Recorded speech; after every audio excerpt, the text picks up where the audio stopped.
Afternoon. It is another wonderful Thursday here at Oshobo, Osun State, and this is Ajuwaya.com, an NYC program where we bring you news concerning the scheme and where we also discuss interesting topics.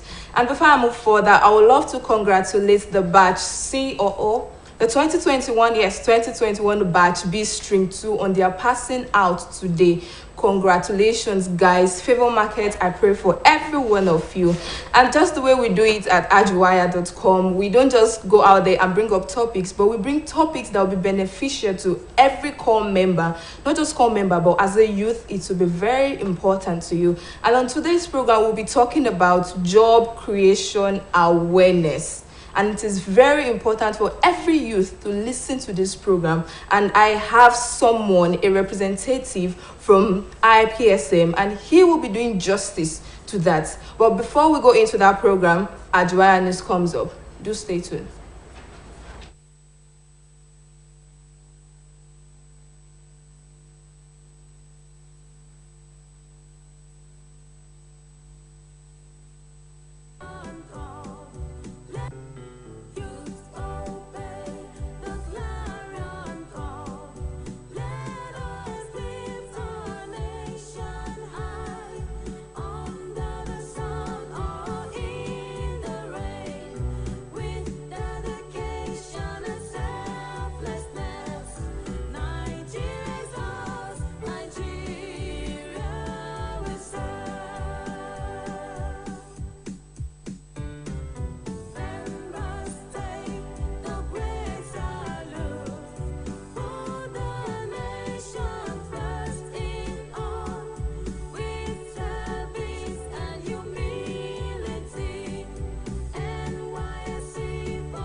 Good day, viewers. This is Ajuwaya News. I am Edidion Uko. Before the news, first the headline. Director General urges core members to sustain spirits of patriotism. Now the news in details. The Director General of NYSC, Brigadier General Mohammed Kakufada, has declared the 2022 Batch B Stream 2 orientation course closed nationwide. He urged core members to sustain the spirit of patriotism they have carried on in the first phase of the service, which is the orientation course throughout their service year. The Director General made this known during the closing ceremony of the 2022 Batch B Stream 2 orientation course at the NYSC Permanent Orientation Camp, Ede, Osun State on Tuesday.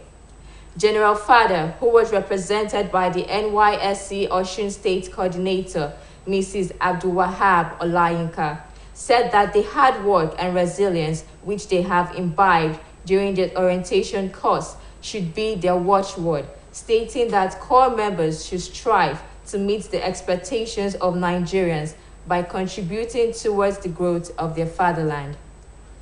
He told core members that as their letters of posting to their places of primary assignment are issued to them, they should accept it in good faith, bearing in mind the oath they have sworn to and committing themselves to service and dedication. On community development service, he told core members to undertake personal and group projects that would uplift the living standard of the community they are posted to, and always assess the needs before embarking on such projects. In her remark, she heaped praises on the performances of core members, saying the scheme has received positive feedback in their participation in the entrepreneurial trainings conducted in camp under the Skill Acquisition and Entrepreneurship Development Program. He further said the post-camp training will go a long way in empowering core members to be employers of labor, self-reliant, and contribute to nation building. In the closing remark, he enjoined core employers to always accept core members posted to them and make necessary provision to settle them in. General Fada also told them to help core members develop their potentials, as that is the bedrock to the future of the nation. This has been Ajuwaya News. Thank you for listening. See you next Thursday.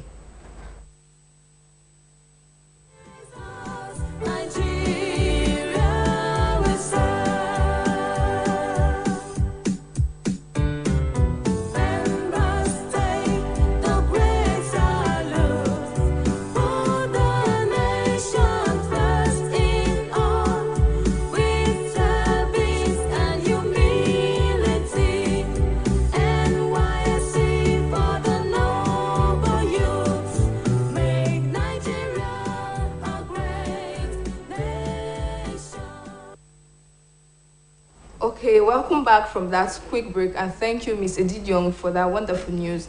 Now, before we went on that short break, I said we'll be talking about job creation awareness. And to do justice to that, I have a representative from the International Institute of Public Relations and Health. And he will be telling us what we need to know about job creation and stuff like that. Because I know there's a popular slang among core members, which is there is no job anywhere, like job no day anyway. But he's going to tell us what we need to know about getting a job, so that you won't go out there and become stranded, so that even those people that are passing out will not be scared, or those that will soon pass out, they won't be scared about life after NYC. Welcome to the studio, sir. Thank you very much, my presenter. It's good to have you here once again. Thank you so much. So can you briefly introduce yourself to my audience? They want to know you, who you are and who you work with, what you do. Okay, thank you. My name is Olonile Kolade Abidemi. I am from International Institute of Project and Safety Management. I'm the Southwest Zonal Manager for this organization, and IPSM, we are into recruitment, we are into capacity building, consultancy, and training and certification. Thank you. Wow.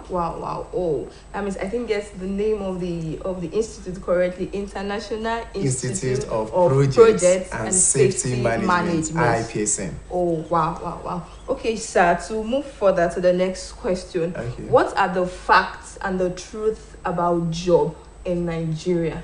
Thank you very much, my presenter. Actually, like you said, most of our Nigeria youth today, we are moved by negative news. And I remember one of the professors said something that you can recreate your world by being positive minded. And that's just going to make me to answer these questions. Over the years, we always hear there is no job. There is no job. That is actually the fact. The fact is that the job is competitive outside. But can I tell you the truth? As a recruiter from IPSM, as we are talking now, people are getting the job. The truth is that people are getting job. The fact is that jobs are competitive. Okay. Now, you can see that I'm treading a two major parts today that is very sensitive. What is the difference between the fact and the truth? Yes. Now, the difference between the fact and the truth is that we were not told a lot of things when we were in school. They told us that all you need is your first degree, your 2-1, your first class, your certificate. And but I'm speaking as a representative of industry and organization this afternoon, that employers, organization, industry outside there, they are not only looking for your first degree again. Nobody is going to employ you only because of your first degree. Wow. They are expecting you to have some other things that we are going to be talking about on this meeting today. And that's actually the difference between the facts. Most of our young graduates, they just cram, they pour. But no employer will ask you what is Newton's law of motion.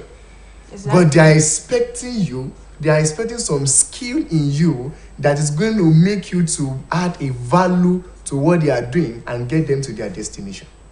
That's the difference between the fact and the truth. Okay. So the fact is that there are jobs out there, but it's competitive, and employers are looking for a skill, not just your 2-1, your first class, not just your certificate. They are looking for the value you can add to that company. So talking about skills, now whenever people say go and acquire a skill, now acquiring a skill, is it limited to just the regular catering, hairdressing, makeup and barbing? Is that the only thing? Is that the only skill? What other skills? Okay, thank you very much, my presenter. When we talk about skill, nowadays in the industry, the employers place more demand on soft skill than the hard skill. Okay. Now, we are talking about in terms of organization, industry now.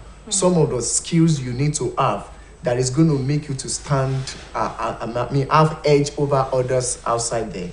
It's not just limited to all this handiwork and this skill. Okay. But today we are going to be talking about one of the major skills that becomes a booster for every graduate. Now, every organization, industry, they start out as an idea. They have an idea. If you look at those organizations, somebody started it. They have an idea. This is what I want to achieve. This vision, this idea must be achieved. But that idea cannot only be achieved without some basic skills. Now, these skills is what we call soft skills. Now, some of these skills is not just only I can make hair. No, they are looking for somebody that can think. They are looking for soft skill in terms of professional certification. Sometimes when you see some job opportunity recently, they will tell you that professional course is of added advantage. Yes, now, exactly. those professional courses we are talking about, they are not another DYDS. You know, when people hear professional courses, they thought that they are just going to another class to hear what is this, what is that. No, professional courses is actually exposes every every graduate into what we call, there are some skills that organization and industry needs. Ability to handle their client, ability to communicate, ability to present what they have in a manner that will be, acceptable by their audience. Now, you see that every organization, correct organization, have HR department. Yes, now, they do. human resource management is one of the basic skills that employers are looking for. Ability to relate with co-workers in an organization, ability to work as a team to achieve a goal. Yes. Now, these are the basic skills that many organizations are looking for. Sometimes when you hear some companies will say safety first, safety first. Yeah. Now, people in southeast, production company, oil company, sometimes they place demand on this certification even more than what you're studying in school. Which is called health, safety, and environment management. Now, all of these professional courses we are talking about, they are not just the ideas, like as I said earlier, they are actually exposing you to some fundamental things that the companies need that will be of help to them to achieve their goal. Wow. So, what you're trying to say is that skill is beyond the hard skills. We now have the soft skills.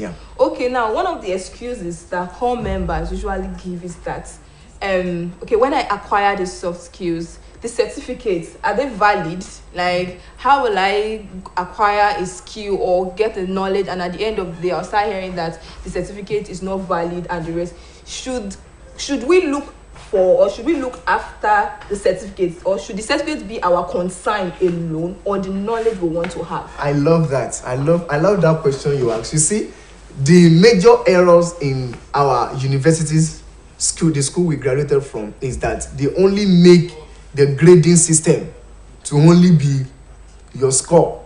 And that is the challenge that is facing our educational system. It is not just only the grade. Examination is not the best way to actually assess correct performance. Now, this omission is what the employers and recruiter have encountered over time at the point of interview. At the point of interview, when you see a guy that finished from a very big university and have 2-1, have first class, you will be optimistic that this guy have stuff that will help this company that we are recruiting for. But only for most of the times, we are always disappointed, because at the end of the day, the deliveries is always disappointing us. And later, we now discover that somebody that did not actually have up to that grade is performing what we want. And companies are looking for who can deliver, not just who can speak grammar or who can show that I'm a first class of this. No. So to go back to your questions, the reason for professional certification in the labor market is to bridge the gap of the omissions of the higher institution. We are not only concerned about the certificate, but we are concerned about the skills and the knowledge that can make you become answers to the industry. So the first thing that I used to tell people, like one of our head of operation in International Institute of Operation and Safety Management, manager Chinda Jasini, used to usually tell core member that when they ask, is this certificate recognized? We ask them, is your brain recognized? If your brain is recognized, that means what you carry will be recognized, because people are looking for what you can deliver before they will go back and check the certificate you have. Yeah, so true. in professional class, we deal with practical things, zooming the industry close to you, telling you some of the challenges the companies are facing, and how you can provide scientific solution to it, and thereby you become humans to that organization. Like we used to say, companies are not recruiting human beings. Maybe you are hearing that for the first time. We don't recruit human beings, we recruit humans. There's difference between human beings and humans. Okay. You are human beings because you are a core member, you have your first degree, you have your certificate, you are serving, you can speak grammar. That is human being.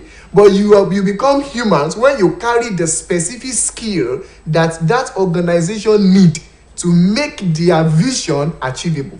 So in professional class, we teach you basic skill. We are concerned more about the knowledge, the skills. Do you understand? The potential that we are bringing out of you. Then at the end of the day, we now give you the certificate that is locally and internationally recognized. And that's why before you can say a certificate is recognized on a professional level, I used to tell core member, and I think I need to say it here now, it will help some of our core members that are having a doubt that, this certificate is not recognized. We have many of our students outside there in industry, they are doing well. Now, in professional courses or in professional class, how will you know that the certificate is recognized? When you look at universities, we have many universities in Nigeria. We have private, we have state university, we have and federal university. But all these universities, they offer different, in fact, the same courses. You can offer mechanical engineering in Lautech, you offer mechanical engineering in UI and in another private university. But at the end of the day, everybody will have their certificate from different school. But what makes that certificate recognized is not because of the name of the school they graduated with. It's because the school is under an accrediting body, which is NUC, Nigeria University Commission. Irrespective of what you have in the school you graduated from, if that certificate is not accredited by NUC, you are carrying a fake certificate. The same way in professional world. In professional world, there are professional organizations, which IIPSL become one of them. They are there, outside there. But what makes the certificate they carry to be recognized anywhere in the industry is because they are under an accrediting body. We have accrediting bodies for all our professional courses, like human resource management, like project management professional, and health safety and environment professional. HSE, health safety and environment management. That is so interesting, because I'm beginning to understand a lot of things. Now, quickly, we know that NYCA has put up the SAID program, so that core members will not have an excuse of not getting a skill or whatever, but some persons will still not acquire that skill. Now, do you think the SAID program is actually meeting up with its aim? Well, thank you, Ma. I need to sand it here. SAID department under NYC, they are doing well. Okay. We give kudos to that department and people behind that idea in not just allow our core members to just serve like that, but they put them under this scheme, skill acquisition and entrepreneurship development. Now, NYC, SAID under NYC realized that more than 65% of young graduates, research from our organization, more than 65% of young graduates still want a white-collar job than all these art skill. So we appreciate the SAID department of NYC that they balance the system. Aside what you learn with your hands, they also know that many people want white-collar jobs. So they put things in place that will prepare them holistically for what they are looking for. There is always an opportunity for that thing you are looking for. That your dream job is available. But this skill of professional courses, which NYC under SAID under NYC now, put in place, one thing they did that we are happy with is that like IIPSL now, we are in partnership with SAID of NYC all over the state. What we do is that NYC subsidize this course for core member. If you are not a core member, to have a professional course, that is you have exposure to skill, you have the certificate that's locally and internationally recognized, you are inducted into the membership admission for professional body, is very costly outside. But as a core member within this 1 year of your NYC Sahid help core member to subsidize this course. At least in our organization, they subsidize for almost 50% of that. So the remaining payment can be paid instrumentally. So only core member that can maximize this opportunity within 1 year of their service, we are enjoying this package. So I'm giving kudos to Said of NYC. They are doing well. God bless them. Wow, that is so interesting. But time is never on our side. Thank you, Mr. Kolade. Probably next time we want to bring you on this show so that you do justice to that. Because now I now understand that it's possible for you to get a professional skill from an institute that has not been accredited. So make sure that whatever institute you are going to get a professional skill, that institute is accredited. Thank you so much, Mr. Kolade. I am so grateful. Thank you very much. Thank you, my listeners. Thank you, my viewers. This is where we come to the end of the show. But before I call it a wrap, or before I say goodbye, I would love to thank the Osun State Broadcasting Corporation, and I also appreciate the editorial team. And to my viewers at home, you guys are the best. Without you, there will be no Ajiwaya. Do join us same time, same station next week. I remain your host, Precious Ahmed. Bye for now. Do have a lovely Thursday.